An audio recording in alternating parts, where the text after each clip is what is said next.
دوستان عزیز سلام، من سیاوش شکریان هستم و از اینکه در قالب چهارمین قسمت از برنامه فصل کانادایی میزبان توجه شما خیلی خوشحالم. قبل از اینکه بپردازم به اصل مطلب این قسمت از فصل کانادایی که برنامه ویزای تحصیلی رو شما از ما خواسته بودین که راجع بهش صحبت بکنیم، میخوام از تمام دوستانی که لطف میکنن با ما تعامل میکنن، برای ما سوال میفرستن، به ما بازخورد میدن، مخصوصا دوستانی که وقتی فکر میکنن این برنامه براشون مفیده و به دردشون خورده زحمت میکشن و برای ما پیام محبت آمیز میفرستن، به ویژه تشکر کنم. برای ویزای تحصیلی اول من یه نگاه مکانیکی بهش میکنم. نگاه مکانیکی به ویزای تحصیلی میگه ما براش 4 تا چیز بیشتر نمیخوایم. اولی پذیرش از یک Designated Learning Institution یا DLI که خب این البته خیلی مهمه. ما تو بازار دیدیم که خیلی وقتا هست یه سری قرارداد با شما میبندن، میگن ما برات گارانتی میکنیم که $1000 به ما بده ازت برات پذیرش بگیریم، $1000 هم برای ویزای تحصیلی. پذیرش رو برای شما میگیرن ولی اون پذیرش منجر به ویزای تحصیلی نمیشه. چرا؟ چون اونجایی که ازش پذیرش گرفتن اصلا DLI نبوده.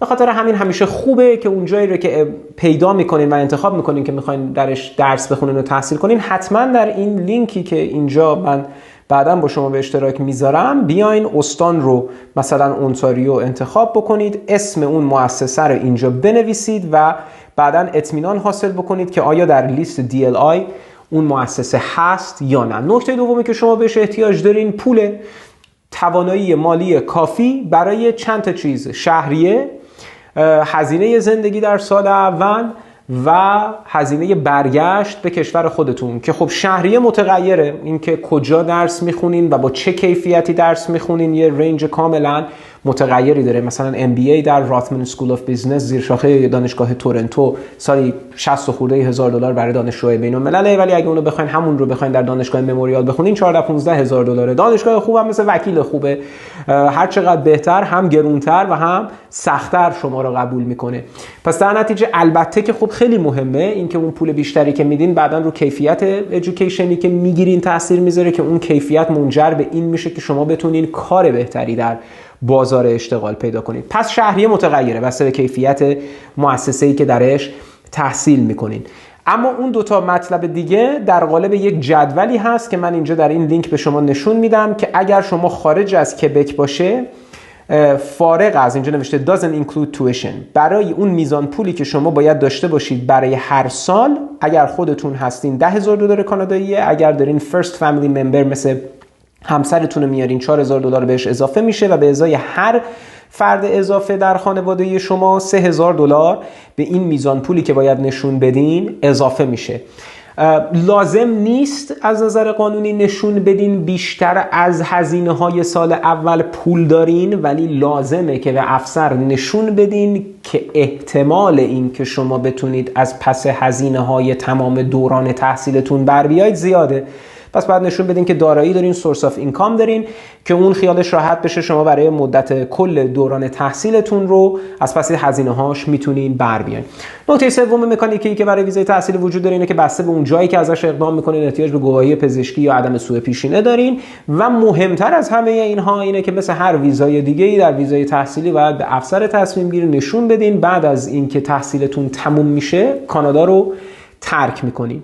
حالا یکم عمیق‌تر میشیم راجع به هر کدوم از این ریکوایرمنت های ویزای تحصیلی. اول میریم سراغ پذیرش که خیلی سوال میپرسن از ما تو چه مقطعی درس بخونم، کجا درس بخونم، چی بخونم. اگه از نظر شخصی منو میخوایم، من میگم برین دنبال عشق و علاقتون، چون عشق و علاقه واقعا بهترین هیزم آتیش موفقیته و گارانتی میکنه که با اون عشق و علاقه بتونین خیلی راحت‌تر و بهتر و سریعتر به تمام اهدافتون برسین. ولی اگه دیدگاه تخصصی منو بخواید، شما رو ارجاع میدم به این ابزاری که اداره آمار کانادا درست کرده برای اینکه یه دید خوبی بهتون بده که از نظر درآمدی نسبت به زمینه تحصیل و مقطع تحصیل شما میتونین چه انتظاری داشته باشین. مثلا اگر من این جدول اینجا رو به شما نشون بدم، الان من در گزینه فیلد آف استادی یعنی زمینه تحصیلی رو انتخاب کردم که مثلا اگر تصمیم گرفتین که میخواین برین مستر بگیرین، می‌بینیم که مستر بیشترین درآمد مربوط به رشته‌هایی در بیزنس منیجمنت اند پابلیک ادمنستریشن بوده. این کم رنگه مال 2 سال بعد از فارغ التحصیلیه، پر رنگه مال 5 سال بعد از فارغ التحصیلیه و این آمار مربوط به آمار کلاس 2013 است که خیلی شبیه به جدیدترین آماری که از اداره آمار در اومده که مربوط به بازه 2013 تا 2016 هست. اگه من فیلد آف استادی رو بیام حالا عوض کنم بکنم educational qualification، این جدول اینور چیزی که به من برای کانادا، جغرافی کانادا، و من این جغرافی رو میتونم عوض کنم استانهایی رو که دوست دارم بذارم، چیزی که اینجا به من داره نشون میده، میگه که بر اساس مقطع تحصیلی ما میتونیم انتظار داشته باشیم که چه درآمدی رو به صورت میانگین کسب کنیم، که اونجوری که میبینین مثلا کالج سرتیفیکیت $36,000 بعد از 2 ساله، undergrad degree که میشه همون لیسانس $47,800، پروفشنال دیگری که میشه مثل جوریس دکتر که منم میشم وکیلا، MD یا مدیکال دکتر که میشم پزشکا، دیگری های پروفشنال که خیلی درآمد بالایی دارن، مستر دیگری که فوق لیسانسه که اینجا ما داریم میبینیم، دکترال هم که میشه PhD. نکته خیلی جالبی که اینجا هست اینه که اگه نگاه بکنین میبینین که بین مستر و PhD، یعنی بعد از 2 سال فارغ التحصیل، نه تنها در PhD رشدی نداشته به صورت میانگین، بلکه حتی افت هم داشته، $65,600 شده $63,500، ولی بعد از 5 سال یه جامپ کوچیکی وجود داره بین PhD و فوق لیسانس، ولی یه جامپ بزرگی وجود داره بین لیسانس و فوق لیسانس، یعنی گرفتن فوق لیسانس درآمد رو به صورت میانگین بالاتر برده. به هر حال این ابزار خوبیه که باهاش کار بکنین، خیلی از سوالاتتون رو میتونه جواب بده، تفکیک پذیری نسبت به استان رو داره که خب به شما خیلی کمک میکنه که راجع به مقطع تحصیلی و راجع به رشته تحصیلی با یکم نگاه آماری‌تر تحلیل داشته باشین.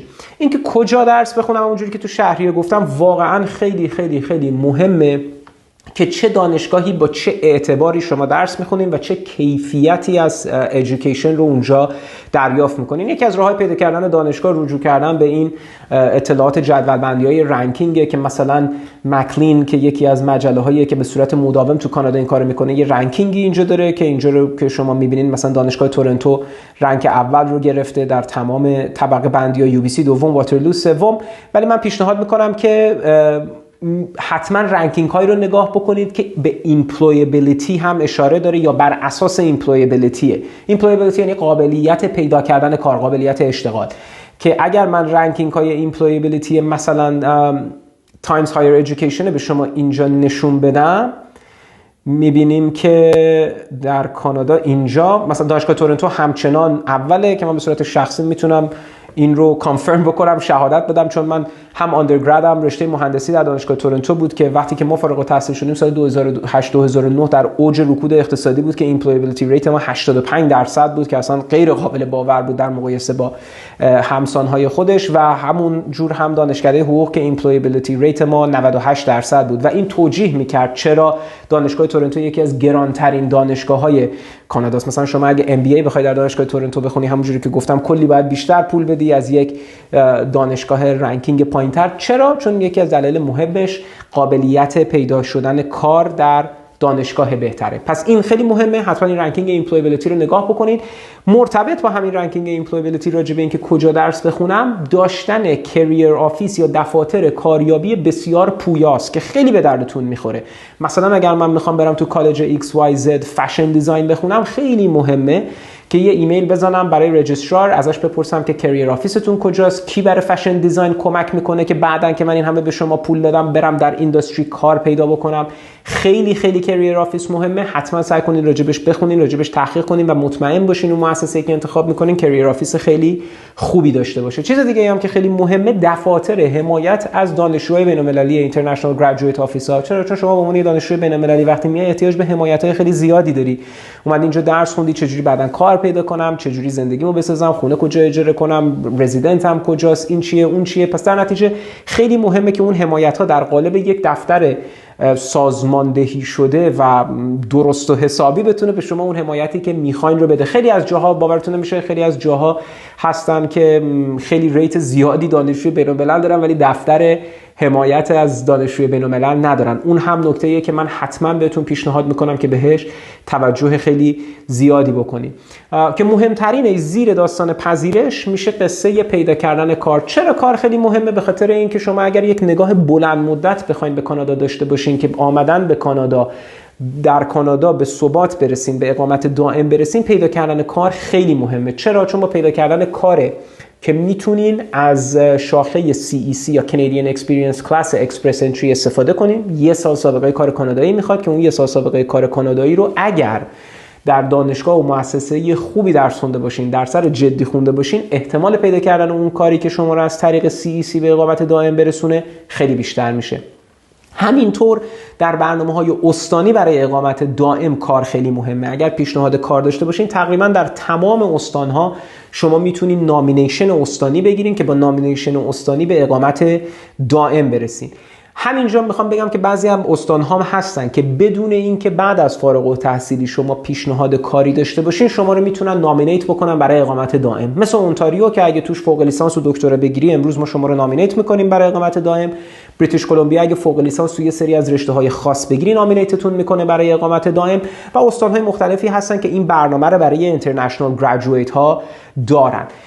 که چجوری اون سابقه کار رو بعد از تحصیل پیدا میکنین؟ این که ما در کانادا، که اینم خودش یه پارادوکس خیلی عجیب و غریبی، از یه طرف تو همون نکاتی که اولش بهتون گفتم باید نشون بدین به افسر مهاجرتی که بعد از اینکه درستون تموم شد برمیگردین به کشور خودتون، از یه طرف ما یه برنامه‌ای درست کردیم در کانادا به نام Post Graduate Work Permit یا PGWP که به شما بعد از تموم کردن درستون ویزای کار باز میده، Open Work Permit، که برای هر کارفرمایی کار کنین که مدت زمان PGWP منطبق با مدت زمانی که معمولا درس خوندین، که اون اجازه کار میگیریم. با اون اجازه کار بازم اگر مدرسه با کیفیتی رفته باشین، جدی درس خونده باشین، میتونین کار پیدا بکنین که با اون کار پیدا کردنه میتونین به اقامت دائم با خیال راحتی برسین. پس این خیلی مهمه که از روز اولی که میخواین برای ویزای تحصیلی اقدام بکنین یه نگاه بلند مدت داشته باشین.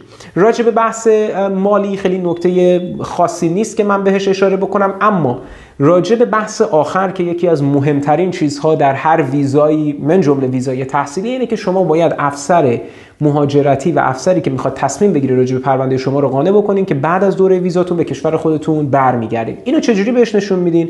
مهمترین چیزش اینه که بهش ثابت بکنین شما یه دانشجوی واقعی هستین. دانشجوی واقعی یعنی چی؟ یعنی کسی که داره میاد درس رو برای درس بخونه، نه اینکه درس رو بهانه کرده باشه که من فقط بیام کانادا.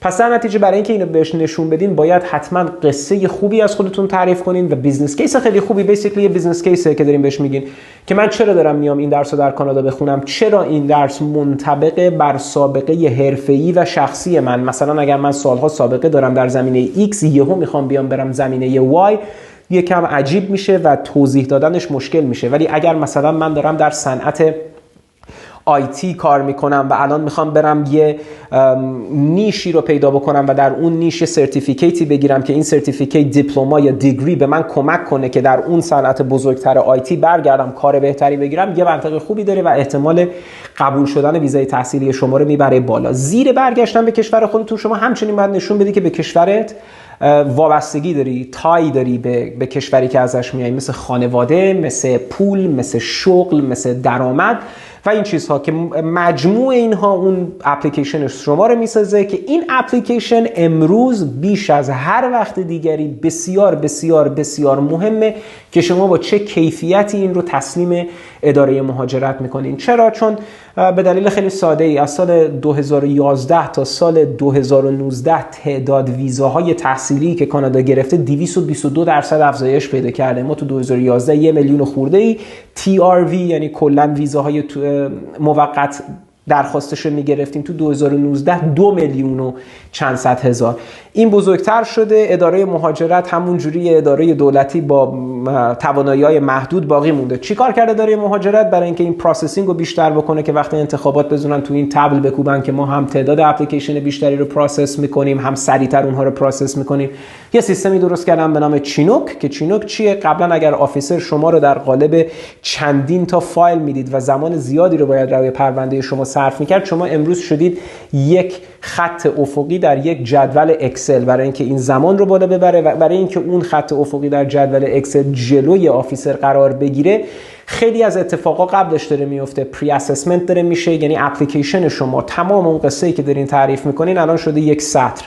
پس در نتیجه خیلی خیلی خیلی خیلی باید دقت بکنین در کیفیت اپلیکیشنی که میفرستین که اگر در این مرحله اپلیکیشن شما ریفیوز شد، شانس خوبی برای جودیشال ریویو یا بردن پروندهتون به دادگاه فدرال داشته باشین. چون اونجوری که ما الان داریم آمارها رو میبینیم که حالا من یک قسمتش رو میتونم با شما شیر بکنم، اینه که این جدولی که اینجا من دارم به شما نشون میدم تعداد کل اپلیکیشن های استادی پرمیت بر اساس اپرووال ریت و ریفیوزال ریت از سال 2016 تا سال 2020 که ما میبینیم تو 2016 ریفیوزال ریت 31% بوده که در همین سال مثلا برای افغانستان 93% بوده، برای آلمان 6%، فرانسه 6%، ایران 31% ریفیوزال داشته در سال 2016. میایم پایین 2017 میبینیم که ریفیوزال ریت روی 33% مونده.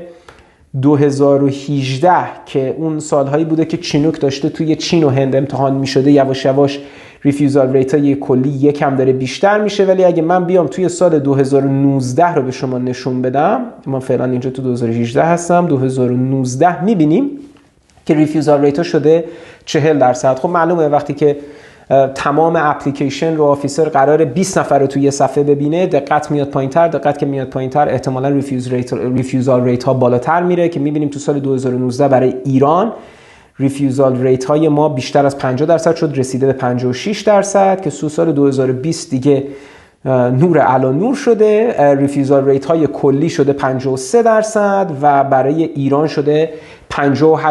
پس این خیلی مهمه که اگر شما دارین از کشوری مثل ایران با ریفیوزال ریت های بالا میایید، به همون اندازه مهمتر میشه که اولین اپلیکیشنتون رو خیلی باید دقت کنین، چون هر یک ریفیوزالی که به پرونده شما اضافه میشه در چینوک یه فلگ دیگه میخوره که اون فلگ باعث میشه که یه بایس یا یه پیشفرضی در ذهن آفیسر ایجاد بشه که اپلیکیشن بعدی شما رو هم ریفیوز بکنه. پیش بینی ما اینه که با این اتفاقاتی که داره با این ابزاری مثل چینوک میفته، تعداد ریفیوزال ها بالاتر هم بره. به خاطر همین خیلی مهمه که در اون اپلیکیشن بیشترین دقت رو بکنید که احتمالاً اگر خواستید تقاضای تجدید نظر در دادگاه فدرال روی اپلیکیشنتون بدید که دیگه اونجا بحث چینوک نیست، اونجا وکیل DOJ یا دپارتمنت آف جاستیس کانادا درگیر شده و دیگه DOJ جدولی نگاه نمیکنه، بعد کل پرونده شما رو بذاره جلوی قاضی، حتما نشون بده که چرا تصمیم افسر برای رد کردن پرونده شما منطقی بوده. پس به اون خیلی خیلی توجه کنید. من نقطه قسمت 4 رو همینجا میذارم، با ما در تماس باشین، سوالاتتون رو برای ما بفرستین. تا قسمت بعدی، خدا نگهدارتون.